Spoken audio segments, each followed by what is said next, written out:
monthly Megatron. May not actually be monthly. What's crackin', Decepticreeps? 'Tis I, back once again with that semi-regular Megatron segment.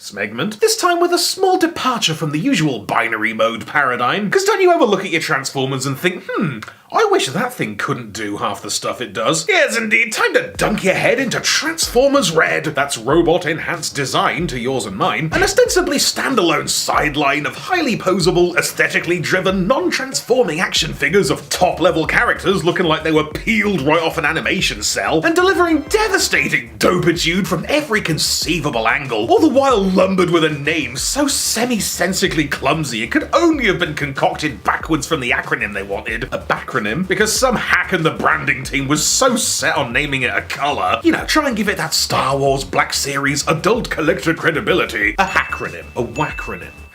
A Star Wars Blackronym. And yet, look, I know what you're thinking. What do you mean they don't transform? What is this, Action Masters? First of all, I don't like how you'll talk about Action Masters, alright? Action Masters were good. They were fun. They were cute. They gave us sweet new characters like Banzaitron and R.E.D. He's literally called R.E.D. That's his name. You leave Action Masters alone, alright? Besides, the Reds are clearly plucked from the Revoltech orchard with that particular clicular, dynamicular posing power, a deluge of different expressive pop-off hand options, and great big chungly actual revolver joints. I see you. So stylistically speaking, good old Ronald Megatron here is aggressively animation styled, with the cut and the colours kind of coalescing into a sort of soft form Saturday morning energy, all pleasant, lively tones and appealingly simple shapes for that beep boop space robot swishness. Gotta say the proportions feel a smidge skewed. These oddly stumpy arms look alright in action, but dumb as dicks when they ain't, while his lanky legs thrust his tiny torso an almost unreasonable distance off the shelf, almost like they figured out his entire body type from glancing at this fridge magnet. But I mean, overall, the look's pretty much on point. The flavor's right, and baby, the posability is no joke. It's impossible to not make him look awesome. God, look at that, so cool. 1 second, done. He's a wonderful desk toy just to mess with. Like the plastic's super smooth and tactile with infallible action. From the deep dip double knees to the nefarious neck wobble. Probably quite a good drawing aid. In particular, the torso joints are an absolute joy, bringing a cacophonous ab crunch and a sickeningly satisfying self-centering swivel. God, the action on that. It does kind of feel like a couple of the joints are in weird spots though. Like the thighs rotate mid-block and give him this sort of uncomfortably snapped look. And like the shoulders can't just swing outward, they gotta like stack up and over.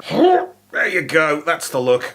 Cool. Anyway, old Mega Red definitely delivers the digits with these pop and swap feature fists. Check it out, we got like standard punchy dukes, open-handed casual wavy fingers fella, dramatic pointy confidence man order bark mode, like an accessory holding hand that doesn't have anything to hold. It's just action figure vibes in it. Oh, just the tip, mate. Love the dedicated Energon Cube cupping hand for those real world domination doomsday hours. And of course he's inevitably dragged along that bright purple Morningstar flail thing that he had in one scene and is now cursed to always bring with him every time. But at least it's a good one of this. I love the molded in mid-swing chain swerve action for that battle scene freeze frame game. Thing is, I can't help but feel like it needs more of that. Because look at this, he's got like 5 different left hands and just the one right hand. And like, if we're going for expressiveness and still life snapshot realness, can we maybe do some alternate faces? Because if that's the kind of thing we're doing, then let's go all in on it, yeah? Come on, man, commit. You know what though? I don't hate it. Because I was so ready to just sneer the whole Red thing off, but it has kind of won me over a bit. I mean, out of anybody, Megatron is kind of the perfect guy to experiment with non-transformation, or trabstinence. And like, don't we joke enough that Megatron's alt modes are so frequently not really anything? So why not bother? I guess I just worry about longevity. Like, does this have a place in my collection? I think the main mistake that Action Masters made was to be the only Transformers thing that year. I feel like that's kind of why there's so much resentment around them. But that is not the case in 2021. The Reds are so far from your only option right now that you gotta wonder why they are an option. I sort of get the vibe that these are Transformers for people who don't do Transformers, which honestly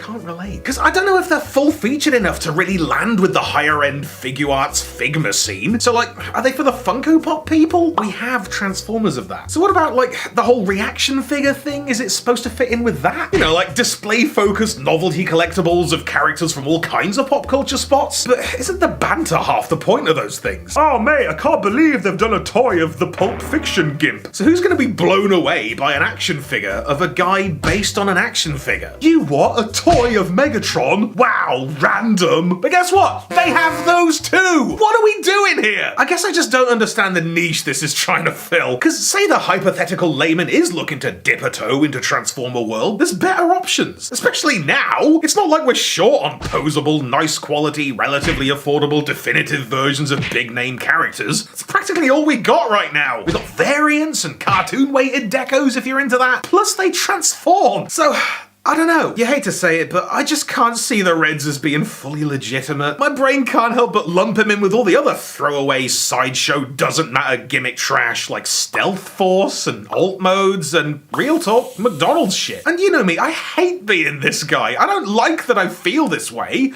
but I f***ing do. I just don't know what it wants from me. But look, for what it is, I can't just write Red Dead Redemptron off. He's great harmless fun. It's only 20 quid. He's a solid little action figure, and that's all he said he was gonna be. If that's what you want, then that is what this is. Thanks for watching.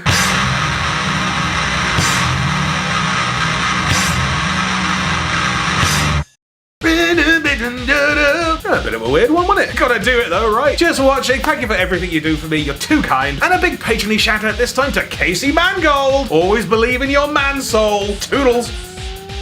Be sure to subscribe for more Thew's awesome Transformers reviews. Limited appeal, keeping it real.